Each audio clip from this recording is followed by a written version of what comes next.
Welcome to the Acadec Coaches Playbook from the Texas Academic Decathlon. I'm Jared Stewart, and I'm here with Andrew Hartman, who is the coach at Dulles High, our reigning state championship. He has been a coach for 9 years and won 6 large school championships and 2 trips to nationals. Welcome, Andrew. Hey, Jared, thanks for having me. Great to be here. Today, we're exploring those early days in the season when the kids and coaches are excited and full of energy. I always love this time of year just because it was just kind of very cool to have the kids, especially new people bringing into the group. So let's start off with, what's the culture you build like, and how do you do that? How do you build a culture? Yeah, it's it's been a long journey to really kind of get the culture that we wanted at Dulles, and we've been successful within the competition for a long time now, but there were a couple of years early on where maybe the culture wasn't quite where we wanted it to be, even though we were winning, and the kids weren't quite the character that we wanted. And not that to say they were bad, just more that they weren't necessarily kind of working super well as a team and stuff like that. And it's nothing against them at all. They were amazing, right? They kind of helped pave a path. But it took us, again, it probably took us until about this year to really kind of figure out exactly what we want our culture to look like. And a lot of it has to do with kids that are willing to interact together, willing to kind of put that time in with each other, not only just to work together, but also to kind of hang out together. Hopefully after school they kind of become friendly enough that they're more than just their buddy in the decathlon period, right? That's kind of the hope. And so we've done a few things to try to kind of get it together over the course of the years I've been doing this, but we haven't really done a whole lot of like outside of school activities, like going to bowling alley or stuff like that. We haven't done too much of that, and we're getting there. We actually did our we did a senior kind of going away party at Main Event this past spring, and it was a blast. And so the things that we've really learned is that the kids need to really kind of be in charge of a lot of the culture itself. It's not really about the coaches. It's about putting the kids in a position where they can kind of build this culture together. And a lot of that culture, at least for us, comes from the culture of hard work. This idea of just working hard together and working for each other. And especially when we get to the final 9, but in the early days, it's definitely very useful to have them kind of, work together and collaborate and help each other out and boost each other. Because, we have kids who are great with music fundamentals. We have kids who are great with art fundamentals or econ or math, and we have other kids who aren't.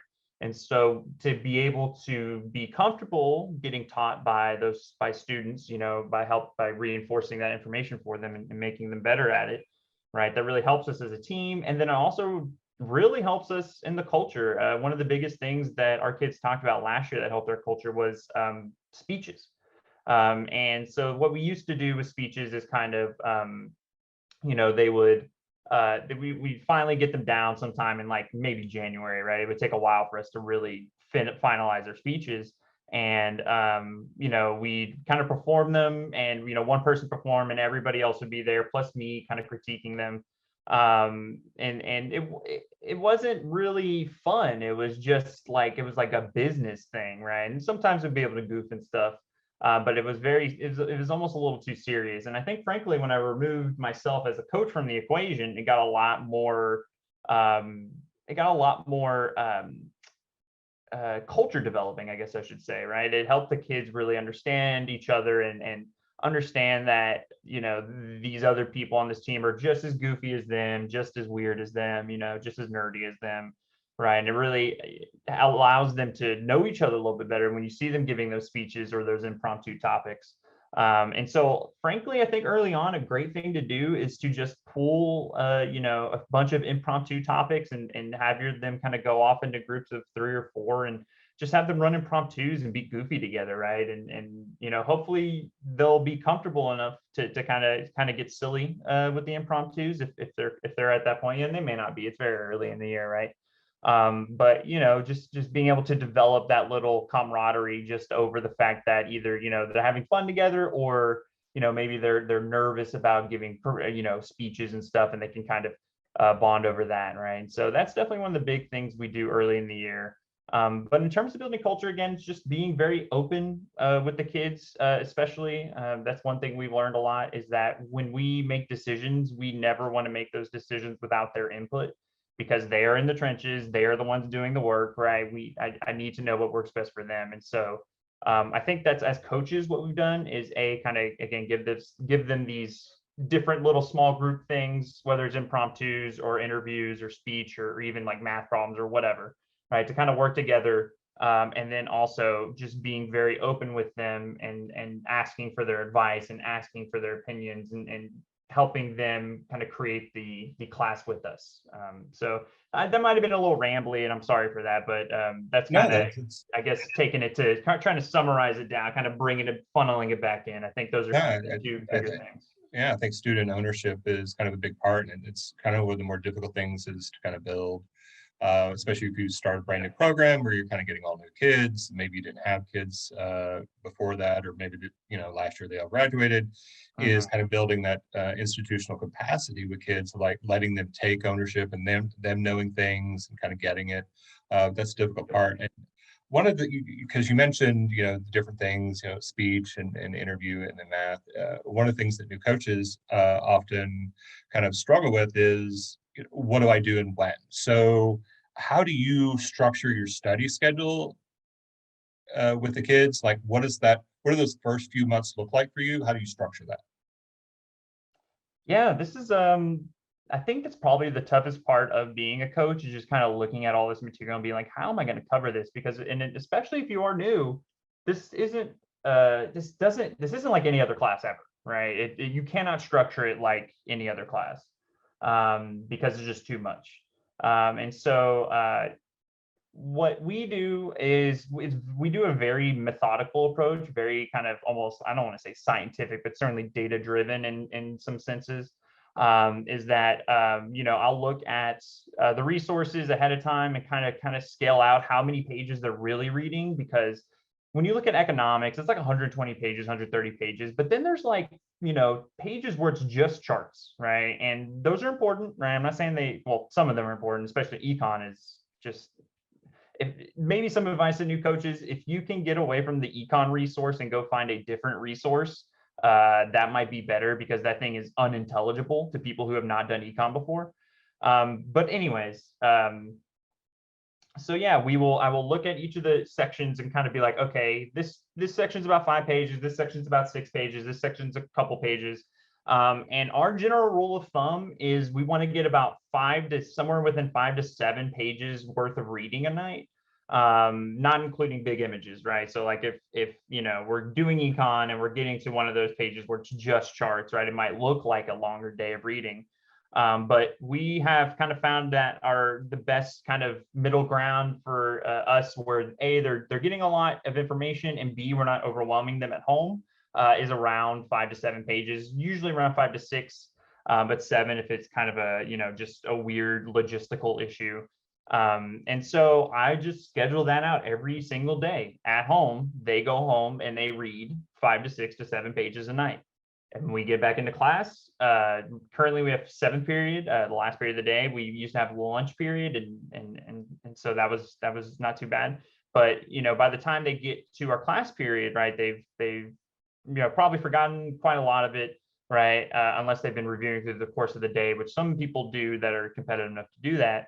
And then we'll kind of give them some time in class to go over it together sometimes, but sometimes we'll just kind of quiz them immediately and then go over the quiz, and kind of figure out where we're at that point based on those kind of grades, those scores. And we do that every day. We take a quiz every single day, to just demonstrate mastery of some level. And it's not going to be the most absurdly detailed questions, especially this early, right? We're just looking for concepts. We're looking for broad overarching understanding, and we're looking for kind of deep main characters, especially this year with SOSI, right? Because it's just all about people in SOSI this year, Yeah.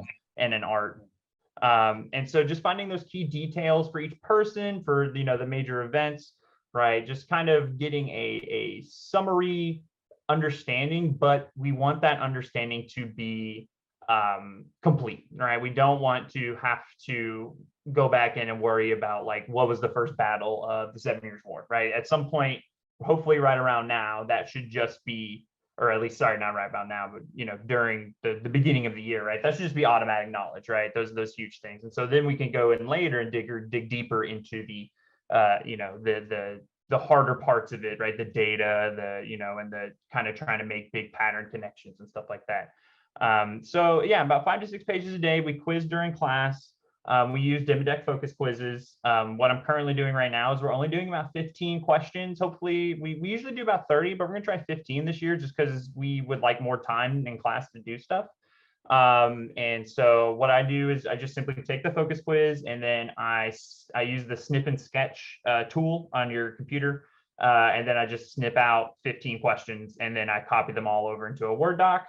Then we're pretty much good to go. I kind of got to renumber them and stuff like that, but that's not a big issue.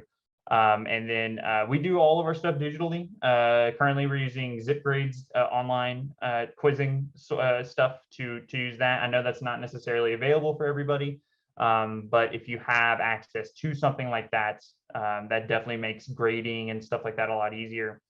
And then on top, so once, and this is, I think, where we get a lot of real big internal competition, is that once that's all done, once I've quizzed and I've got the scores, I take that Excel spreadsheet that I can download from ZipGrade, and I put it into a public score sheet for the kids to look at. And so they can compare themselves to their teammates and see where they're at.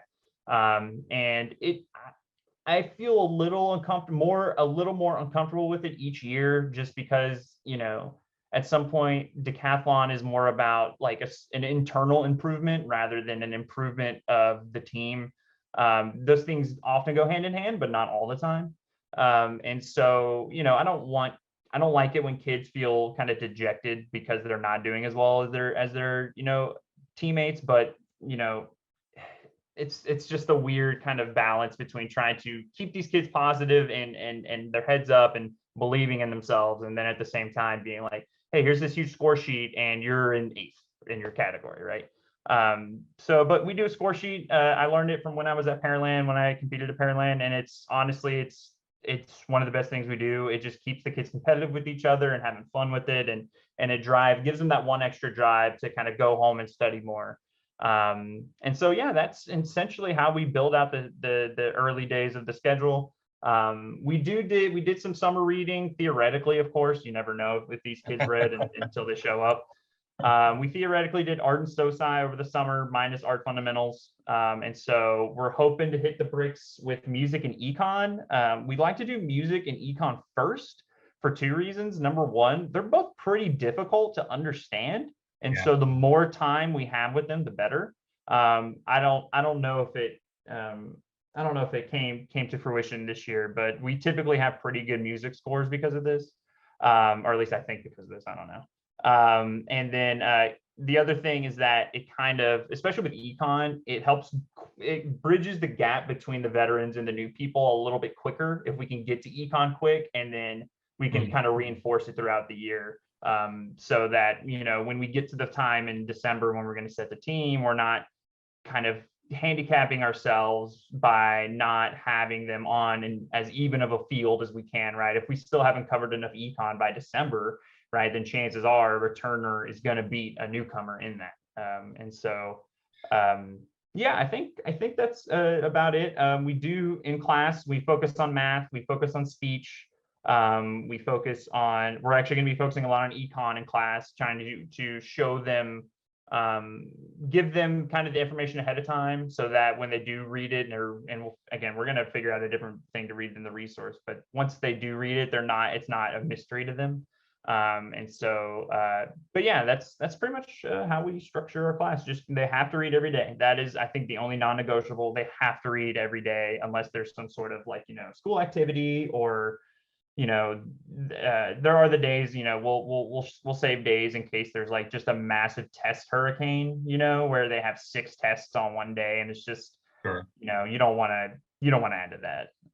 So yeah, That's it. You're nicer than I was. I think I maybe gave them 1 day off a month of reading, but every other time it's like, oh no, you're getting 6, 7, 8 pages done every night at least. Otherwise I don't know we're getting through this, but Yeah. eventually Yeah. you do. It's very tough to get through this by December. Yeah, It's, and that's why we do the stuff over the summer, is kind of hoping that, like, because we do them in pairs, right? We did art and soci, we're gonna do music and eco, and then we're gonna do lit and science after that. And so, and then we, restart that pair. The way we did it this year is that, with the summer pair that we did, by the time we're ready to do it again, it's still like November, probably. So that gives us another look at that before the final kind of meet. And so, yeah, it's all about cycles as well, and that's for later during the year. But you got to cycle through it, and there's a big difference between preparing to make your final 9 and preparing for regionals and then preparing for state. They're all very, very different. Yeah, I always looked for, because usually there are at least 2 or 3 guides that kind of overlap, or like they're introducing a lot of the same information, or at least using some of the same people or events, whatever. And those are usually the ones I paired together, just because there was some benefit to seeing the same name a couple times. Right. So yeah. Yeah, that definitely happened this year. Sorry to keep Oh no, you're going. fine. And I was just gonna kind of, that's a great way to do it. We never really thought about that. The way we try to do it is, so for the summer ones, we try to pick like the easiest reads, Yeah. just like, hey, just get in there, read it, don't sweat about it, just read a little bit. And then we try to pair kind of a hard one with an easy one. Yeah. Econ and music, that's not necessarily what's happening there, but we try to find that balance. Yeah, but starting those early in the year probably is, and I kind of wish I would have thought of that. Is that, well, especially for underclassmen? If you got a sophomore or even a freshman in Acadec, they're trying to do econ. That's a tough haul for Yeah. them. It's like learning a second language, because they've never had anything Yeah. like it. At least with everything else, whether it be social science or lit, a lot of those concepts are at least somewhat familiar to them because they've hit on it at some. Mhm. But econ, man, that's a whole nother beast there. So yeah. Yeah, Anything you've ever done? we're Oh, lucky. is No, there I was anything? just gonna say we're lucky because me and my co-coach both, she majored in econ, I believe, and I minored in it. So we're blessed there, but it is awful still. So anything you've ever done with your study plan that was like, oh man, I wish I would have never done that, or I wish I hadn't tried that, or that did not work out.